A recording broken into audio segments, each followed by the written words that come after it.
Fortuner जिसका price लगभग 48 lakh rupees होता है, गवर्नमेंट उस पर कैसे 18 लाख रुपए बचा लेती है और कैसे आप फॉर्च्यूनर या किसी भी अन्य कार को 50% तक ऑफ यानी कि उसको उसकी आधी कीमत पर खरीद सकते हैं। तो दोस्तों, जब भी कोई कार बिकती है उसमें से 3 पार्टीज मेजरली पैसा कमाती है। नंबर 1 मैन्युफैक्चरर, नंबर 2 डीलर और नंबर 3 गवर्नमेंट। और जब आपको इनके शेयर्स का पता चलेगा तो ये जानकर आप शॉक हो जाओगे।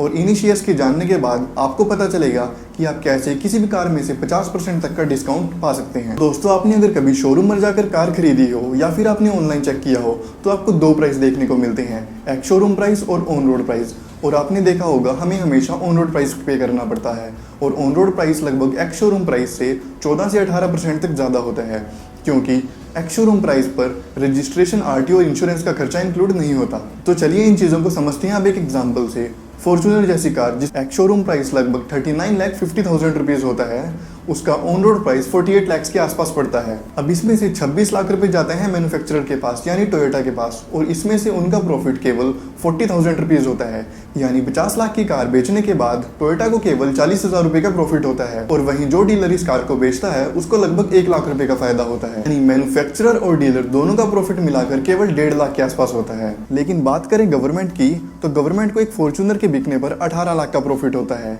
यानी कि जितना मैन्युफैक्चरर और डीलर 12 कार्स को बेचकर प्रॉफिट कमाते हैं, उतना प्रॉफिट सरकार को केवल उनकी एक कार बिकने से हो जाता है। दोस्तों, इसका कारण ये है कि फॉर्च्यूनर जैसी कार के बिकने पर सरकार को 22% जीएसटी कॉम्पेंसेशन सेस और 28% नॉर्मल जीएसटी बचता है।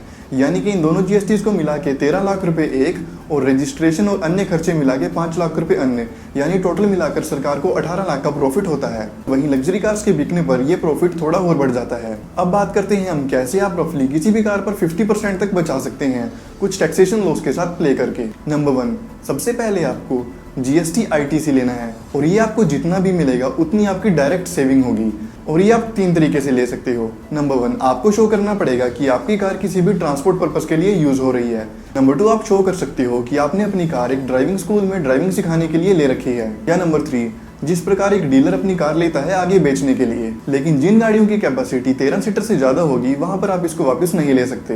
नेक्स्ट स्टेप पर आप टीसीएस बचा सकते हो, यानी टैक्स कलेक्टेड एट सोर्स। ये आपकी कार की वैल्यू का लगभग 1% होता है। अब इन दोनों का यूज करके भी आप जो वैल्यू पे करोगे, आप इनकम टैक्स में आर्टिकल नंबर 32 का यूज करके फर्दर 32% की और डिप्रिसिएशन ले सकते हो, जो कि आपको टैक्स सेविंग के रूप में मिलेंगी, क्योंकि आप 3 सर्विसेज ट्रांसपोर्टेशन, सप्लाई या ड्राइविंग स्कूल, इन तीनों में से किसी भी एक पर्पस के लिए ये कार ले रहे हो। लेकिन दोस्तों, इसमें ध्यान रखने वाली बात ये है, ये सभी बेनिफिट्स आपको एक साथ नहीं मिलेंगे।